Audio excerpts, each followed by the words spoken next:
Hi friends, இன்னைக்கு நம்ம வீமா காட்ட முடியல என்ன பார்க்க போறோம்னு பார்த்தீங்கன்னா ஸ்மார்ட் சேஃபோட launch Robinair AC fully automatic service machine தான் இன்னைக்கு நம்ம பார்க்க போறோம்.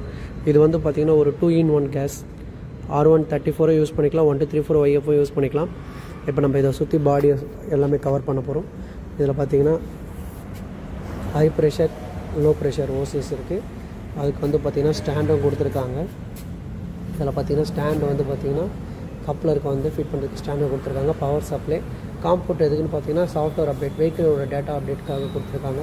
ப்ளஸ் இதில் இன்னொரு விஷயம் பார்த்தீங்கன்னா மற்ற மிஷினெல்லாம் வந்து பார்த்திங்கன்னா ப்ரொடக்ஷன் கவர் கொடுக்க மாட்டாங்க. இது நமக்கு இந்த மிஷினோட ப்ரொடக்ஷன் கவர் கொடுத்துருக்காங்க. அப்படியே வந்தீங்கன்னா எல்பி ப்ரெஷர், ஹெச்பி ப்ரெஷர், அப்புறம் tank pressure, fully automatic with printer. நான் இதை ஆன் பண்ணி காட்டுறேன். அதுக்குள்ளே பேக்ரவுண்ட் போய்க்கலாம். யூஸ்டு ஆயில், அதுக்கப்புறம் நியூ ஆயில் எடுத்துடலாம். அடுத்தது வந்து பார்த்திங்கன்னா மிஷினோட பாடி வந்து மற்ற மிஷின் மாதிரி பிளாஸ்டிக்கில் கொடுக்கல, எல்லாமே பார்த்திங்கன்னா ஸ்டீலு. இது வந்து பார்த்திங்கன்னா உங்களுக்கு உடையிறதுக்கான சான்சஸே கிடையாது. இது ஃபில்டர், இது டேங்க் 10 kg டேங்க்கு, வேக்யூம் பம்ப்பு எல்லாமே ஹெவியாகவே கொடுத்துருப்பாங்க. இதில் என்ன ஒரு சிஸ்டம் இருக்குதுன்னு பார்த்தீங்கன்னா ஆட்டோ பர்ஜ் இருக்குது. ஆட்டோமேட்டிக்காக பர்ஜ் சிஸ்டம் இருக்கிறதால என்னென்னா இந்த மிஷினை பொறுத்த வரைக்கும் உங்களால் வந்து பார்த்திங்கன்னா நீங்கள் ஏரும் கேஸும் மிக்ஸ் ஆகிறதுக்கான வாய்ப்பு வந்து இதில் வெகுவாக வந்து குறைக்கப்படுது. சரிங்களா? இப்போ நம்ம மிஷின் ஆன் பண்ணுவோம். AC service station fully automatic. இங்கே பார்த்தீங்கன்னா உங்களுக்கு நாபே இருக்காது. மற்ற மிஷின்லாம் பார்த்தீங்கன்னா இங்கே ஆஃப் அண்ட் க்ளோஸ் வால்வு நாப் இருக்கும். ஸோ எல்லாமே இது வந்து பார்த்திங்கன்னா இந்த ஒரு மிஷின் வந்து ஒரு செல்ஃப் டயக்னோஸ்டிக். ஏன் அப்படி சொல்கிறேன்னா லான்ச்சை பொறுத்த வரைக்கும் செல்ஃப் டயக்னோஸ்டிக் மிஷின் தான். என்ன கம்ப்ளைண்ட் வருதோ அதுவே உங்களுக்கு வந்து எரர் கோடோட சொல்லிடும். இப்போ என்ன பண்ணு பார்த்தீங்கன்னா ரிஃப்ரிஜரண்ட் ரொம்ப கம்மியாக இருக்குன்னு சொல்லுது. நம்ம பேக் வந்துடலாம். ஸோ மிஷின் ஆன் ஆகிடுச்சு. நான் இதை லேண்ட்ஸ்கேப்பில் வச்சுக்கிறேன்.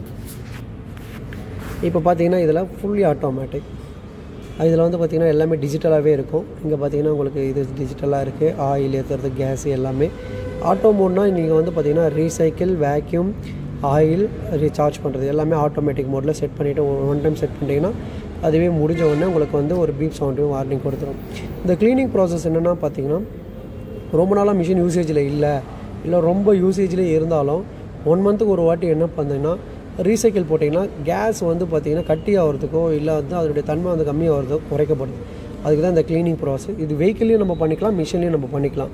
2-in-1 தாங்க.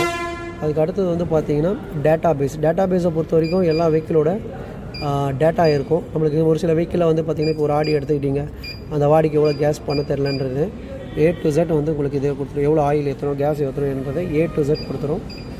அடுத்தது வந்து பார்த்திங்கன்னா இதில் வந்து நான் ஆட்டோ பர்ச்சேஸ் சொன்னேன் பார்த்தீங்களா, சிஸ்டம் செட்டிங்ஸில் போய்ட்டு மெயின்டெனன்ஸில் போனீங்கன்னா எக்ஸாஸ்ட் கேஸ் லிப். இப்போ நான் நெக்ஸ்ட்டு கொடுக்குறேன். இப்போ பாருங்கள் ஒரு சவுண்ட் வரும். அந்த வால்வ் ஓப்பன் ஆயிடுச்சு. ஆனால் இதில் கேஸே இல்லை, 0 கேஸ் இருக்கிறதால பர்ஜ் ஆகலை. சரிங்களா? ஸோ அந்த மாதிரி A to Z fully automatic machine இது. நான் உங்களுக்கு கஸ்டமருக்கு இப்போ நம்ம டெமோக்காக செய்கிறதுக்காக வந்திருக்கேன். நான் இன்னொரு வீடியோவில் கம்ப்ளீட்டாக ஒரு யூசேஜ் வீடியோ நான் கண்டிப்பாக போடுறேங்க.